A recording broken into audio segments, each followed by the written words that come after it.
Good morning, everybody, or whenever you're watching this. I always have the habit of saying good morning. So we are on chapter 35, and then I went ahead and did 36 too.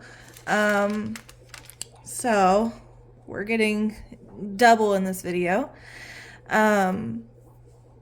Okay, so we're starting on 35, and up to this point, we've just been hearing the speeches from Elihu. All right, 35.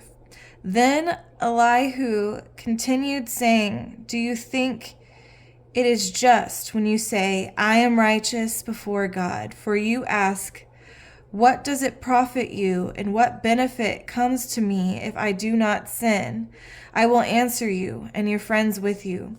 Look at the heavens and see. Gaze at the clouds high above you. If you sin, how does it affect God? If you multiply your transgressions, what does it do to him? If you are righteous, what do you give him? And what does he receive from your hands? Your wickedness affects a person like yourself, and your righteousness a son of man." So here my commentary was saying Elihu's first part of his answer is that Job gained nothing by sinning or not sinning because God was so high that nothing people do affects him. It only affects other people. All right, so we'll go on. People cry out because of severe oppression. They shout for help because of the power of the mighty.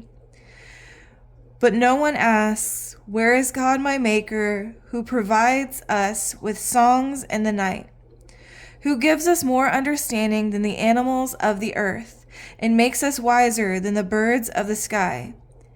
There they cry out, but he does not answer, because of the pride of evil people. So here my commentary was saying, it looks a little crazy. There's a bunch of highlights and a bunch of arrows, and sorry about that. It's how I understand it better. So my commentary is saying Elihu gave 3 reasons why Job's prayers were not answered. So I have them marked here with the colors and then the numbers. So these first reasons are his pride. And then we'll move on. Indeed, God does not listen to empty cries, and the Almighty does not take note of it. And this one, my commentary was saying, is wrong motives.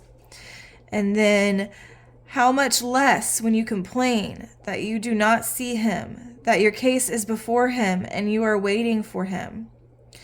So in this one, for verse 14, my commentary was saying a lack of patient trust. And we do kind of see that going through the book of Job. He kind of goes back and forth between, trusting God's will and then kind of getting mad. He's going back and forth with that. Okay, we'll go on. Verse 15, "But now because God's anger does not punish, and he does not pay attention to transgression, Job opens his mouth in vain and multiplies words without knowledge." So for here, my commentary was saying for verse 15 and 16, Elihu suggested this was not the fullness of God's anger, or else Job would get additional punishment for his speeches. Elihu didn't really like the way Job was talking about God and kind of made it clear that he thinks he should be punished a little bit more than he is. Okay, and now we are on chapter 36. Then Elihu continued saying, "Be patient with me a little longer, and I will inform you, for there is still more to be said on God's behalf. I will get my knowledge from a distant place and ascribe justice to my Maker." So here, my commentary was saying, Elihu made what appeared to be an outrageous claim in order to give credibility to his remarks. And it's funny, I've been saying this the whole time reading Elihu's speeches. He's very confident for being so young, I guess younger than the other men. he's kind of arguing against here. So it's just funny to me. I don't think I would have the confidence to go that full in on somebody especially who is older than me. It's just funny. Okay. Indeed, my words are not false. One who has complete knowledge is with you. Did I read that already? I don't think I did.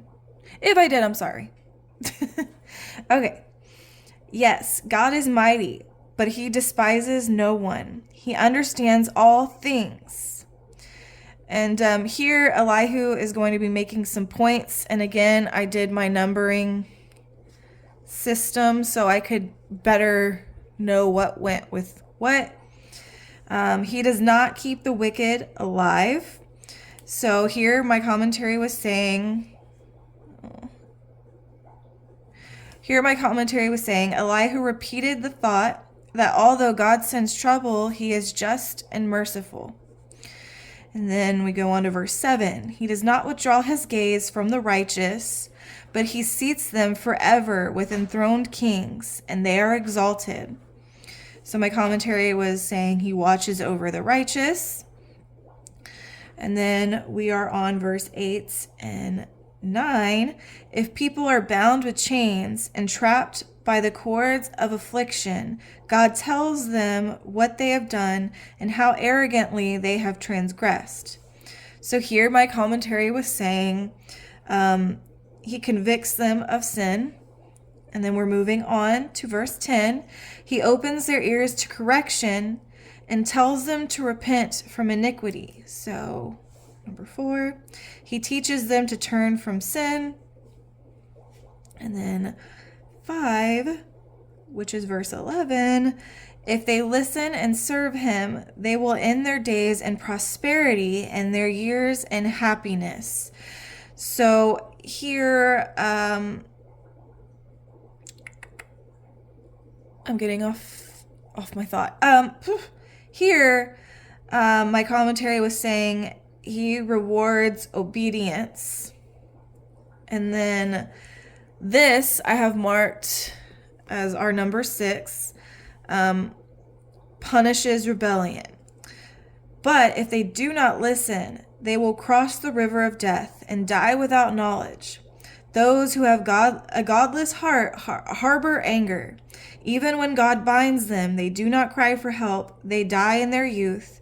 Their life ends among male cult prostitutes. So here for number 6, which is this whole section, verse 12 to 14, my commentary was saying punishes rebellion. And then we'll go on. God rescues the afflicted by their affliction. He instructs them by their torment. So here, my commentary was saying that this is the most useful thing that Elihu had said so far. Elihu was saying God used suffering to open men's ears to draw them closer to him. So that is one, good point, is what my commentary is saying. Probably one of the only ones he's made. Okay, we're going on.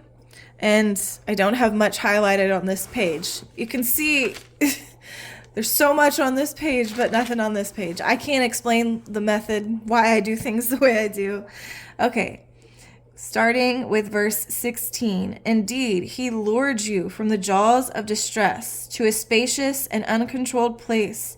Your table was spread with choice food, yet now you are obsessed with the judgment due the wicked. Judgment and justice have seized you. Be careful that no one lures you with riches. Do not let a large ransom lead you astray. Can your wealth or all your physical exertion keep you from distress? Do not long for the night when nations will disappear from their places. Be careful that you do not turn to iniquity, for that is why you have been tested by affliction. And that is a bold claim. That's a bold claim, because he's saying, iniquity is the reason that he's being tested. And again, we are the only ones who know, as the readers, why exactly he's being tested. So Elihu's making some very bold claims here. Okay, verse 22. Look, God shows himself exalted by his power. Who is a teacher like him? Who has appointed his way for him? And who has declared, you have done wrong? Remember that you should praise his work, which people have sung about. All mankind has seen it. People have looked at it from a distance. Yes, God is exalted beyond our knowledge. The number of his years cannot be counted. And there, my commentary was saying, though one may have a personal knowledge of God and salvation, the fullness of his glory is beyond human understanding. So here we're going on. Verse 27, for he makes water drops evaporate. They distill the rain into its mist, which the clouds pour out and shower abundantly on mankind. Can anyone understand how the clouds spread out, or how the thunder, or how the thunder roars from God's pavilion? See how he spreads his lightning around him and covers the depths of the sea.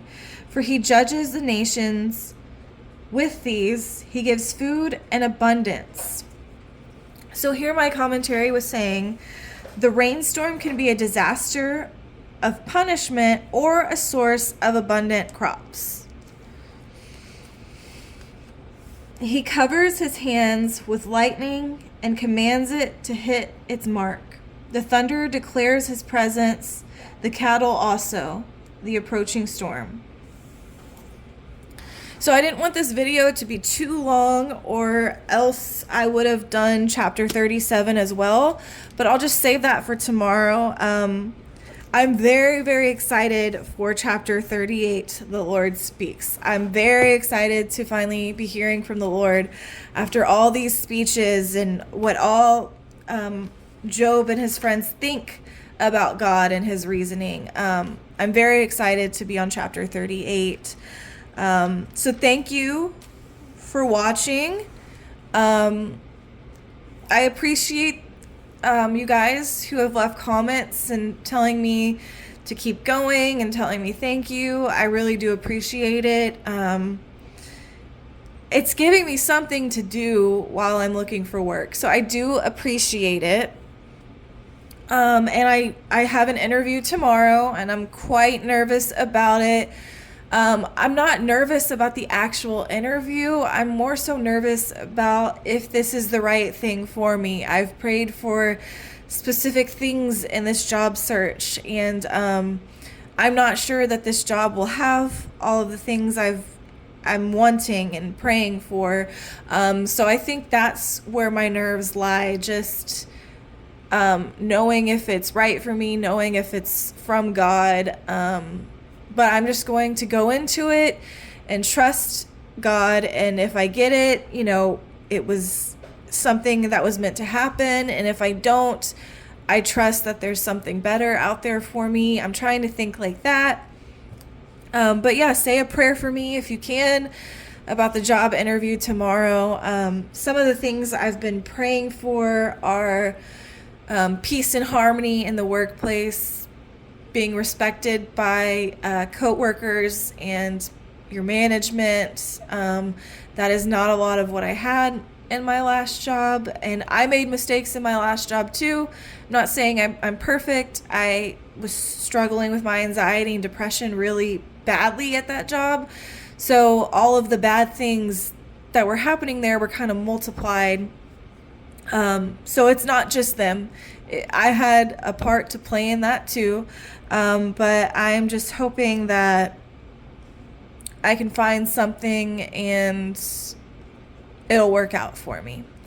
All right. So thank you for watching, and God bless.